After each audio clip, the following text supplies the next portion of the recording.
Vibe with Wichita. This guest that we have here today, everyone, y'all may know him as Skinnychipyatted if you checking out the music scene here. Also known, if you know him really well, you know him as Nook. Yeah. But we got Elbert Mack Jr. in the building. How you feeling today, brother? The third. Elbert Mack Oh, the third. the third. It's all good. The third. Elbert Mack the third. I'm How you good, feeling? man. Good morning, man. Good morning, Wichita. Yes, man. We're glad to have you in here, man. One of Wichita's own.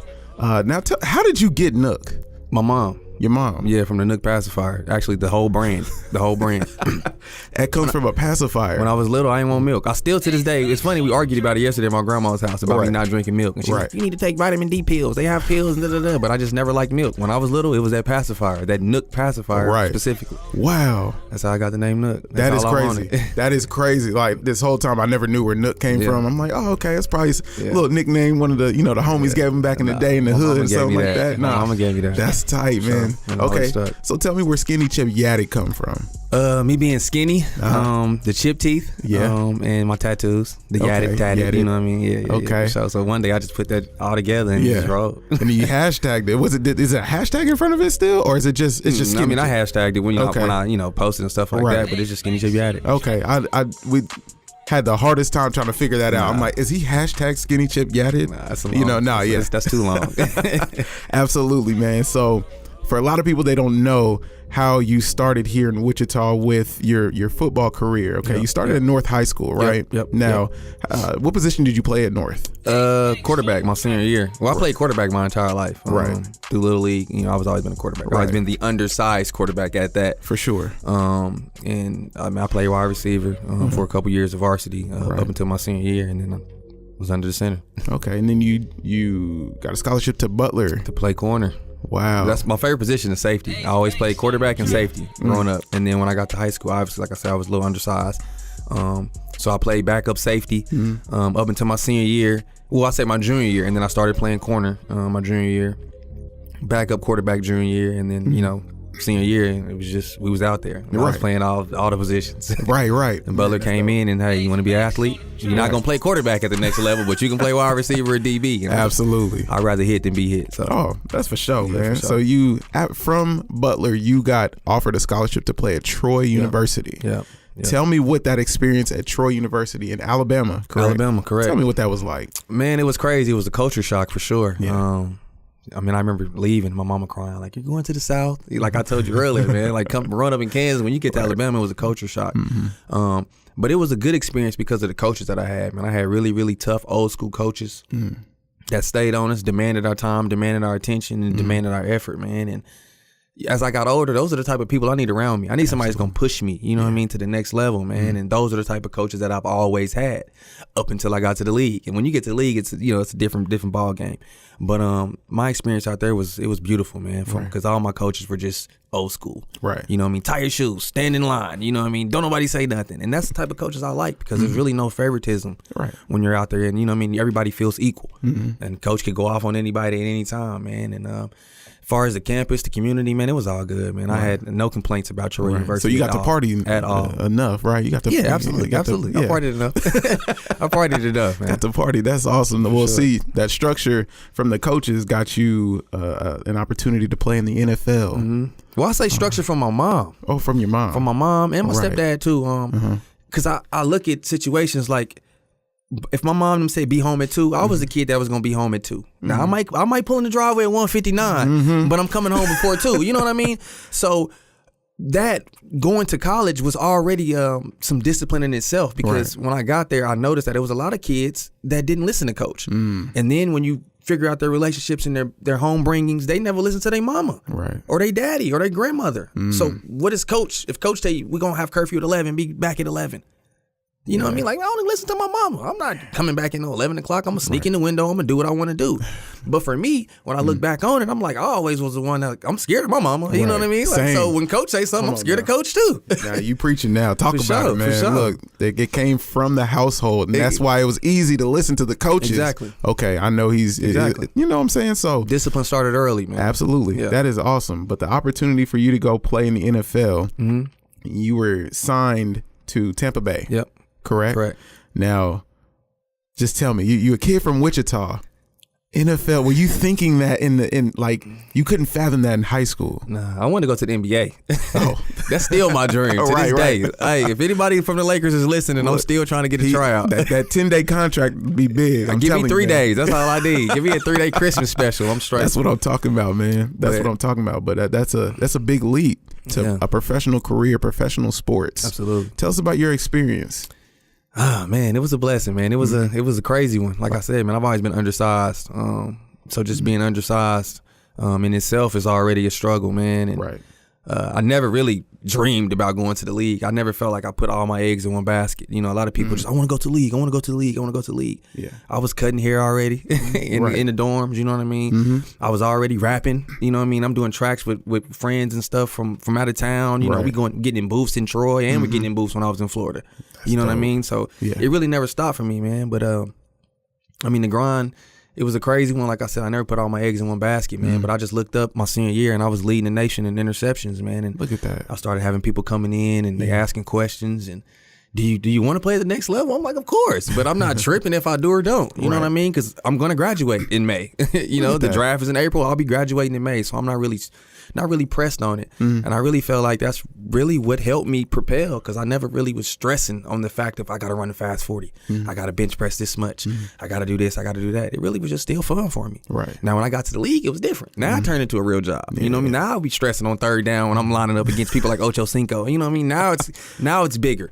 Right. But coming out of college, man, that was easy, man. It wasn't nothing but just listening. That's Absolutely. it. Just a bunch of listening. So now you played for Tampa Bay. You got to play for the New Orleans Saints. Yep. The Houston. I was about to call them the Oilers. Yeah. But the Texans. You know what I'm saying? Yeah. Now that's awesome right there. Who did you finish out with? The Texans. Yep. The Texans. Yep. All right.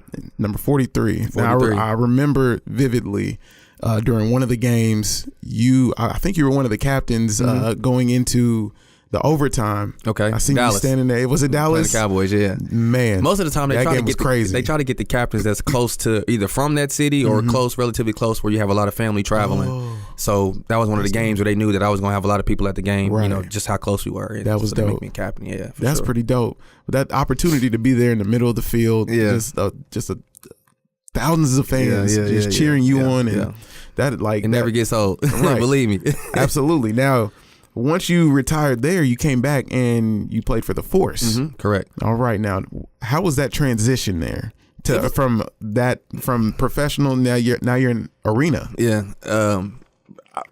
It's gonna sound crazy, but it was easy. You know what I mean? I was kind of burnt out with the league, man. Right. You know, it's a lot. Like I said, there's a lot of politics, a lot of stuff. Business wise, then I was just over. I just wanted to have fun with the game again. Right. And when I came home, I ran into a couple old players like Clarence and a couple of cats, and they said they were playing, having fun. And I'm like, man, I'm about to open a barbershop. I'm not doing much with my time. I'm still in shape. Right. I want to have some fun. And I mean, it was easy, man. I just went to practice, and I'm not one of them type people that's going to be walking around like I'm, superior. Yeah. I'm going to blend in, and that's just always been me. So I got on the field. Everybody accepted it. They was cool with it, man. I just had fun. Like, I didn't go to the games and be like, I was in the league. You can't. Hey, you throw this away. If I pick it, go 6. That's your fault. You know what I mean? Like, do your homework. Absolutely. You know what I mean? And that's really how I did it, man. The transition was cool, man. I enjoyed every second of playing with the Force, and actually did get a championship done. And like I said, I wanted to do. That is awesome, right there. Absolutely. Man. See, now speaking of politics, because you mentioned politics, I know on another platform you mentioned something. You mentioned your view on the NFL protests. Okay. Now I want you to elaborate a little bit for our platform, our listeners, for that. What's your take on it? My thing about it is, I just want people to be more aware of what it is that Kaepernick is standing for. You know what I mean? Absolutely. A lot of people are getting misconstrued, like, we want to disrespect the American flag or disrespect the country. It's not so much about that. Like I said, when you have people that are struggling with police brutality and are growing up in these neighborhoods or are dealing with some of these things, it's hard for you. It's hard for you not to try to stand out and say something, because it's in your face. You're seeing it. You know what I mean? Like, it's an everyday thing. Now, for somebody growing up in Beverly Hills or growing up somewhere else, okay, you're not going to see that. So you won't understand if I say, hey, the police will pull you over and choke you. Yeah. You won't understand that because you don't get that type of treatment. Right. But Kaepernick is trying to stand for a way bigger cause than just what the NFL is trying to pinpoint it to be, or, our president trying to, make it, it's about the football team. It's about disrespecting the country. It's not about that. All we're saying is, hey, treat us equally. Stop doing X, Y, and Z. When y'all pull us over, treat us with the same respect as you would treat, Johnny in the Benz. You know what I mean? Hey, we might be in the colors with the window bust out with the tag hanging off of it, but you know what I mean? We trying. You know what I mean? And all we want to do is get home to our mama too, or our parents, or our kids, or whatever it is. Right. And that's really what he's standing about, man. And it's so many different views and opinions going on to where the real message gets lost in it. Right. I think for sure. Absolutely, man. Absolutely. I appreciate that take on that right there. Problem. Now, the Qingdao Clipper Arena team in China. This was something I ran across, and I wanted to hear more about this, man. Tell everybody about. Well, I want to hear more about it too. The Qingdao Clippers. I got drafted to play in an Arena League team in China. Actually, with the same coach that coached me here with the Force. Okay. He had an opportunity to get a head coaching job out there last year. They ended up being runner-ups in the championship game. And he just asked me, do you want to come out here and play? And I'm just like, man, I don't got nothing going on. Just moved to Dallas. Yeah. So I put my name in the draft. I got drafted.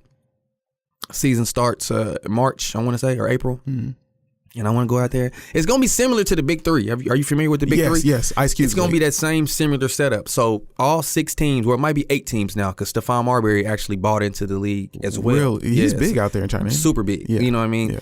So it should be 8 teams. So all 8 teams, if it is 8, we'll all travel together. We'll all stay in the same places. We'll all eat the same meals. We'll all be on the same schedule, essentially. Okay. On Saturdays and Sundays, you'll have 2 games. You'll have one game will play at 3:30. I mean, I don't know the format, but this is, just one team will play at 3:30, and then the next team will play at 7 or 5 or 6 or whatever it's going to be. Right. And then Sunday, you have the other 4 teams will play each other. And then on Monday or Tuesday or whatever it is, you'll all travel together to another city. So you might go from Hong Kong to wherever else, you know what I mean? Yeah. And you'll do the same thing every weekend. Yeah. So it's going to be like a traveling thing, like the Big Three kind of. See, that's pretty smooth right there. It's going to be dope. And that's an opportunity now. Is this one of those, I guess you could say, I don't know, it wouldn't be a 1 in a million chance, but like how often do a lot of players from America get to have the opportunity to go over there and do this? Is this a new league? Or? Yeah, I think it's this would be the second season for it. I think they've been trying to do it for the last couple of years, but this would be the second full season for it when they do it. The catch obviously is you can only have 4 Americans on the field at a time. Oh, kind of like JUCO rules. I don't know. Yeah, it's kind of like JUCO rules for real because you have to accommodate to the Chinese kids. You know, that's who they're going to be coming out to see. Right. Now, don't get us wrong; they want to come see the American kids play football, of course, but it makes it that much better when you have people from your, from your city or from your hometown that's going to be actually playing in it as well. Right. You know what I mean? So absolutely. I think it's 8 people on the field at a time over there. So you have 4 and 4. Okay. And it never can. I don't think it could ever be like 5 Americans and 3 Chinese. It has to be 4 and 4. Like regardless of the situation, what down distance, it's got to be 4 Americans, 4 Chinese. Okay. And then Okay, so they're trying to make it even. Have you been to China before? Never been to China. I didn't got stamped everywhere else. I ain't been to China. Can't wait. All right, now don't get. All right, I hope you learn from Jello. What? Oh no, I ain't stealing nothing. I'm not stealing nothing. I damn sure won't. I mean, excuse me. I sure won't be in the Louis Vuitton store. You know what I mean? So you ain't got to worry about me. You might catch me in Foot Locker or something, but I won't be in there. I don't know if Trump gonna be so nice as next time. Yeah, so. Yeah, especially if he gonna be wanting an apology and stuff. Oh yeah. I'm good on that. You ain't helping for real. Right. Look, man. Okay, so you got some business ventures popping off, man. Yeah. First one I want to talk about is Midwest Blends. Absolutely. You are a barber. Yes, sir. And you have been able to bring something new to the atmosphere of Wichita. Yeah. We have I don't want to call it the cool barbershop, but it's like, it's like the cool barbershop. The cool barbershop, man. The cool professional barbershop. You know what I mean? Because that's really what I want to keep my standard up there, man. Right. And, it just... Barbershop historically have just been gossip shops, you know what I mean, where you can go in there and kind of do anything you want to do. You can get anything you want to get, you know what I mean? And for me, that's just not the type of barbershop I wanted to open. You know what I mean? I really wanted to open a real barbershop to where everybody could come get their hair cut under the same roof. Right. And we could still have that barbershop feel without all the extra. Where parents would feel safe waiting. Dropping their kids off, you know what I mean? Whatever the situation may be. That's the style of barbershop that I was going for, man. And with Midwest Blends, that's kind of what it is. The Midwest, obviously in the Midwest, but the blends is like the blends of culture. Because a lot of people think about hair. Yeah, that's where it came from too, but it's the blends of culture. Right. You know what I mean? I have Mexican barbers, I have black barbers, I have white barbers. I've had a little bit of everything come through there. That this is not just going to be a barbershop where we can only do African American hair. Right. You know what I mean? We're going to be able to cut anything that comes through the door. Absolutely. You know what I mean? And that's just that Midwest Blends. That's what it stands for. And my standard is going to remain where it's at, and I'm not lowering it for nobody. Man. And it's like, I just love the atmosphere, number one. Yeah. Going in there and seeing that there are different cultures of people cutting. Now, we've had Ruth on here once, matter of fact. That's my dog. Yeah, we had her on an unaired episode of Vibe with Her. I don't know if you got to see it. It's our ladies podcast that we have. But It was all ladies? Yeah, it was all ladies. I seen yeah. that. I seen Yeah, that. so- But I didn't get a chance to watch it. Now I got to go watch it. Yeah, you got to go check it out, Yeah, man. for sure. But it's I just love the atmosphere. I love like the cleanliness of it. I just love how everything is updated. Everything is just like it's smooth. It's just comfortable. That's where the lounge you know? part, Midwest Blends Barbershop and Lounge. You know what I mean? I want you to be able to come in and chill. We got Wi-Fi. We got, you know what I mean? We Look got at different that. stuff that a lot of people ain't offering. Right. And that's just, like I said, that's the standard I want it to be, and that's where I'm going to keep it. Now, what would you say about the? I guess you could say naysayers or these old heads or that would say, you know what, man, they got all the bells and whistles, man, but they ain't no real barbershop, man. You come in here, you get the real convo, man. You know, you get a real cut, Well, and you get to leave. You know, ain't no love. I'm not really in competition with anybody else, man. You know what I mean? With my clients, they come in, it's their opinion. You know what I mean? However you feel. If you want to come back, you come back. But our job is to make sure you have the best stay ever for that little hour or whatever it's going to be. When you come in, we want you to feel comfortable, man. And Absolutely. you know, old school cats are old school cats. I'm old school now, Right. you know what I mean, to a 15-year-old kid. And Right. I'm going to have my yeah. views, and he's going to have his views. You know That's what I for mean? sure. And that's all right. You know, it's okay to disagree. Absolutely. It's just, you know, that's your opinion, that's my opinion. You know what I mean? But hey, my barbershop is what it is. I don't cap. I'm not speaking on it. I'm not talking about nobody else's. All I know is we open and close. If you want to stop in and get a haircut. Look, man, I want to talk about your next venture that I ran across was Teefs. Is it Teefs? Yep, Twisted Teeth Thieves. Okay. Talk about that, man. This is What's the one of whole? my shirts from a couple years ago. Okay, Man. way to plug, man. Yeah, Tell for me, sure. tell me about the thought process behind this and the, you know, the purpose. Well, it's gonna be crazy because 2013 I was actually playing with the Houston Texans. This is my first season with them, and I had ran into Tevin, and I told Tevin, I said, "Yo, I'm trying to do clothes." Da da da da. You know, he came by my mom's house a couple times when I was in the league, dropped off care packages. You know what I mean? I'm getting 10, 12 shirts from Not a Human at a time. So I'm like, this is the person I need to holler at if I want to do clothes. Tevin, Rashida, they come in Corey. They all come to Houston. They came down for some type of clothing expo. Right. And we kind of just got together and jotted, man, on some notebooks. I told them what I wanted to do. Rashida helped me get together the logo. And we hit the ground running after that, man. I just really been a slow grind, man. Sometimes I'm all the way in. You know, one season you might see me, I might put out 10, 12 different hoodies. Yeah. And then next season I might put out one t-shirt. You know what I mean? Because I be having so much stuff going on. Right. It's hard for me to just focus on one thing itself. But I am still involved with these clothes actively. We still have a website, twistedteeththieves.bigcartel.com for clothing. And most of the time, I have stuff on hand. So when I come back and forth from Dallas and Wichita, you know what I mean, I try to hand it out. But yeah, man, that's my baby, man. I get sick of seeing other people's logos. And I know, you know what I mean? Like my brand could be just as big, man. I could be Gucci if I want to be Gucci. You know what I mean? That's my mindset. Yeah. So. Okay, Kanye. All right, so for sure. It's crazy, but I like Kanye. Yeah, you know what I mean? For sure, dude. Somebody I would. Hey, man, Kanye, come here. I'm listening. I'm all ears. Absolutely. Now, if your shirt go up to $400, I might talk to you real quick. Well, see, you have to grow. If I'm growing, you do. If I'm growing, if it goes to $400 tomorrow, then I'm hey. Well, I can tell you this: brother, if my shirt I'm gonna need a payment plan. Kind of if my shirt is ever $400, I'm flying you in for the interview. All right, look, you know what I mean? Good looking. Hey, come do an interview with me. I just want to make sure the layaway plan is good to go. It's all good. It's all good. All right, so I do have a lot of entrepreneurs that listen to this show, and you being an entrepreneur. What advice would you give someone that is starting out? They know exactly what they want to do. Stay down. They don't know how to get there. Stay down. That is it. Stay down, man. Because, like I said, I'm one of the type of people, I'll sit back, I'll be in the living room, and I just start thinking about everything that got me to where I'm at or how I'm in the situation. And with football, that started well before I ever thought that I would have been in the NFL. You know what I mean? Like it started with wanting to be on time for high school practice. It started for wanting to be first in drills in Little League with the Tigers. You know what I mean? Like that type of stuff started well before the coaches were like, "Oh, you're good enough to go to the league." You know what I mean? And even with barbering, like I was cutting hair in the dorms. Like I had a passion before it was like, oh, I can make money from it. You know what I mean? Like I'm doing it just because it was fun.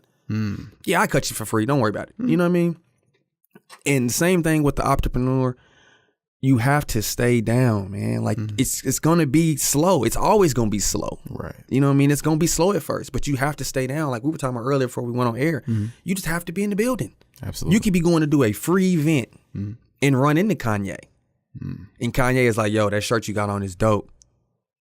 Where is that? Whose is that? And I could be like, oh man, this is Bob Wichita. This is my boy's shirt. You know what I mean? Like I know where to get you and connect with him. Da da da. Oh yeah, for sure. And then that could be a free venue for me going to do a photo shoot. Wow. Turns into $1 million project. Just that easy. You know what I mean? So a lot of people look at it like, oh, I got to see the results now. A lot of people see the people like Kanye and they see the material things, but they don't know the underneath, you know, all the dirty work. They don't know how certain people got to certain things. Right. And we were talking about social media. Social media makes it so quick. I want. But in reality, you got to stay down. And Rodney always say that. We joke with him, but I mean, that's really what it is, man. You have to stay humble. You got to stay grind. You got to stay focused.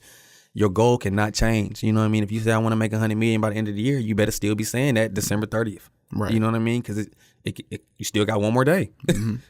That's solid, man. Yeah, see, sure. Kanye, and this is when I learned how big his mind was, his thought process was when he was signed to Nike, or he was working with Nike. And they were like, hey, you know, we're going to sell these shoes for this much or whatever. And he's like, man, but the value I have is much more than that, man. You know, I mean, I know y'all going to sell it for that much. And, you know, you're only going to put out this many pair. But, like, my catalog is much bigger than that. I want more people to have it and this and that. So that's solid right there. I don't mind the fact that, you know, Yeezy, you know, if I want a pair of Yeezys, I'm going to have to pay me, you know, $300-$400 or something like that for a good pair of Yeezys. But where can you get them? That's a good question, man. Online, you got to go to LA. I feel like I got all the plug in the world, and it's still hard for me to find them.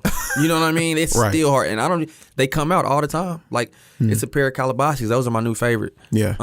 I still don't know what store they came out in. I have to order them online, like through third party people, like through eBay's and flight clubs and stuff like that. Like that's how exclusive the shoe is. A little bit of an upsell on it, but that's how exclusive the shoe is. Like it's not just coming out in Foot Locker. You're not gonna get that in Champs. You know what I mean? Like so, Yeezy, he's already way bigger than we are. You know what I mean? Like it's like you said, the start process is different, man. See, and this is what I want a lot of people from Wichita to get out of the mindset of, you know, oh man, I'm trying to reach Elbert Mack, or I'm trying to, you know, reach Big Sam, or you know what I'm saying, or Cameron Wembley, or somebody like that. They got that. He's on Walt Disney now. You know what I'm saying? He's on these minds that have reached and surpassed anybody's level of understanding. You know what I'm saying? It's like, yo, I want that. So you hear Kanye always talking about Walt Disney, and Disney runs so much with I mean, just everything, dude. Not just cartoons. With everything. Those people with that much money got their hands in a lot of stuff. Now, you might just see Disney, but it's more to it than just Disney. Right. Absolutely. Now, let's talk about Skinnychipyatted. Let's talk about this music you got, man. This is the fun part. Treat Emotions, man. Yeah, man. Yeah. Let's talk about Treat Emotions and Treat Emotions 2. Now, you dropped Treat Emotions, the first one in 2016, and then 2 you dropped this year. Yep.